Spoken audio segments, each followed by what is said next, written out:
Jambo na karibu katika Dira ya Dunia kutoka idhaa ya Kiswahili ya BBC, kikuletea dakika 30 za habari, maelezo, uchambuzi, maoni na michezo. Mimi ni Waziri Khamsin nikiwa hapa London. Jamhuri iliyojitangazia uhuru ya Somaliland imethibitisha kugundua mafuta katika eneo la Salaaxil lililopo jimbo la Maroodi J. Wizara yake ya nishati na madini ilisema hayo katika taarifa iliyotumwa kwenye mtandao wa Facebook. Wizara hiyo ilisema kuwa imeanzisha uchunguzi wa kisayansi baada ya kuona kitu cheusi kutoka kwenye eneo la visima na matokeo yamethibitisha kugunduliwa kwa mafuta.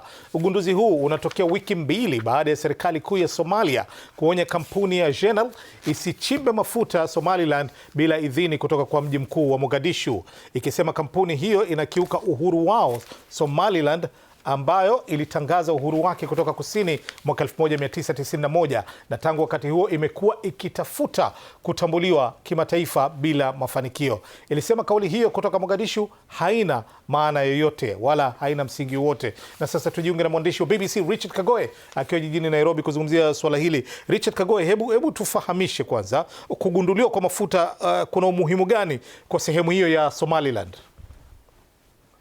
Naam, Waziri, iwapo sampuli zitaweza kudhibitika kwamba zinaweza faa kibiashara, itakuwa ni hatua moja kubwa sana kwa Somaliland na Somalia kwa jumla, kwa sababu shughuli ya ugunduzi kulianza miaka ya 50 hapo awali na hakujakuwa na nafasi ama pengine taarifa kwamba kumeweza kuwa na ugunduzi, na hii ikiweza kudhibitika kwamba itakuwa ndio ya kwanza iliyodhibitishwa nchini Somaliland ama Somalia vile ilivyotangazwa hivyo. Ina maana kwamba Somalia itaweza sasa kuungana ama kujiunga na ligi ya manchi za mafuta ama mataifa yanayozalisha mafuta.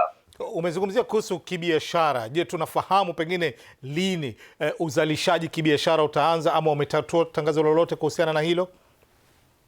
Kwa sasa Wizara ya Kawi imesema kwamba shughuli ya kuweza kufanya uchunguzi sana itaendelea, na lakini hawajaweza kutoa kwamba kama kutakuwa na tarehe maalum wakati wataanza ile shughuli ya uzalishaji.